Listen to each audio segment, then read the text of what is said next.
Vote హక్కును అమ్ముకోవద్దంటూ కర్ణాటకకు చెందిన ఓ ఇంజనీర్ చేస్తున్న పోరాటం కర్నూలు చేసింది. ఓటుకు నోటు అమ్మే సంస్కృతి అడ్డుకట్ట వేయాలనే ఉద్దేశంతో బాగల్కోట నుంచి తాను ఢిల్లీ వరకు పాదయాత్ర చేసినట్లు ఇంజనీర్ నాగరాజు తెలిపారు. ఎన్నికల కమిషన్కు ఫిర్యాదు చేయడమే కాకుండా సుప్రీంకోర్టు వేదికగా న్యాయ పోరాటం చేస్తానని తెలిపారు.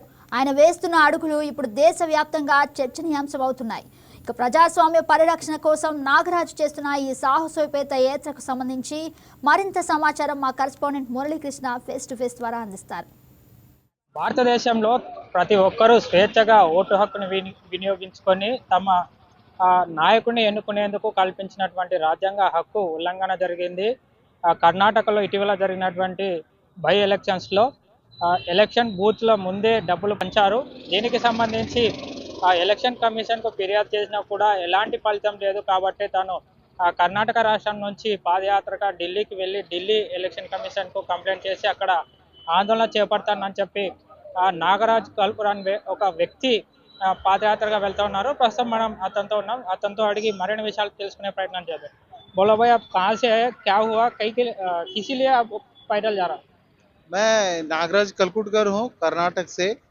अभी मैं बेंगलुरु से दिल्ली जा रहा हूँ चुनाव ऑफिस में, इलेक्शन कमीशन ऑफ इंडिया पे। इसलिए जा रहा है कि कर्नाटक के एक एमएलए थे सीनियर, उनका देहांत हुआ था नवंबर 2025 में 4 तारीख को।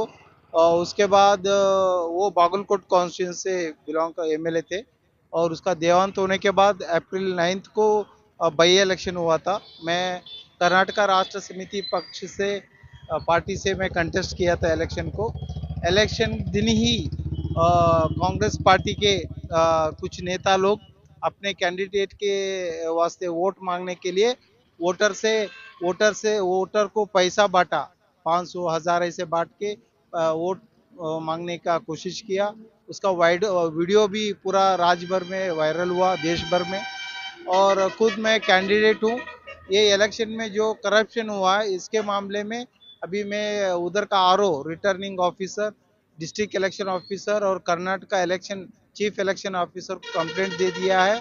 उसका जांच करवाए और काउंटिंग जो है अभी मई 4 तारीख को है, उससे पहले ही पूरा इलेक्शन को बर्खास्त करके फिर से इलेक्शन करवाओ। क्योंकि चुनाव में जो करप्शन होता है तो वो सच साबित हो गए तो इलेक्शन को बर्खास्त करके फिर से इलेक्शन करने का पूरा पावर चुनाव आयोग को है। इसलिए मैंने कंप्लेंट किया है। अभी मैं बेंगलुरु से दिल्ली जा रहा हूँ। दिल्ली जाके चुनाव आयोग में भी कंप्लेंट करके मैं डिमांड कर रहा हूँ कि तुरंत जांच करके उसका चुनाव को कैंसिल करे।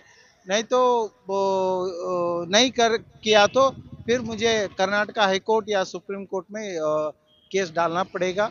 और जो भी इस चुनाव में वो जीतेगा कैंडिडेट, वो कांग्रेस हो या बीजेपी कोई भी हो, उसके खिलाफ केस डाल के हम फिर उसको डिस्क्वालीफाई करके फिर से चुनाव करने के लिए कोर्ट में भी केस डालेंगे।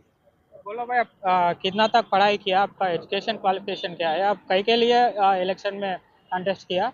और उधर आजकल सभी जगह इलेक्शंस में पैसा बांटा और सबको मालूम है, मगर किधर भी ऐसा एक्शन लेने के लिए गवर्नमेंट नहीं तो या इलेक्शन कमीशन कई जगह पे भी एक्शन नहीं ले रहा है।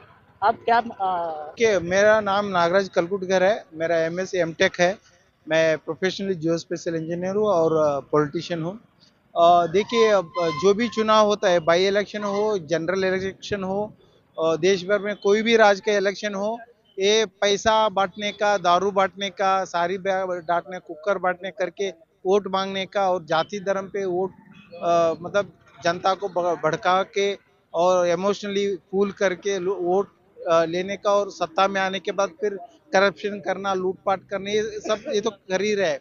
ये चुनाव आयोग जो है ये इंडिपेंडेंट है और हॉनेस्टली और क्या है, फेयर और ट्रांसपेरेंट इलेक्शन करने का जिम्मेदारी चुनाव आयोग का है।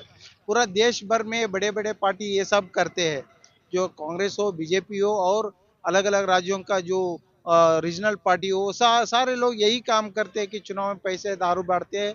ये करप्शन देख के भी चुनाव आयोग कुछ नहीं कर रहा है। और नया लोग, मेरे जैसे नया लोग चुनाव में लड़ने आते हैं लेकिन इनके सामने हार जाते हैं। पब्लिक भी ऐसा हो चुका है ना कि पैसा दारू के बिना पब्लिक भी वोट नहीं डाल रहा है।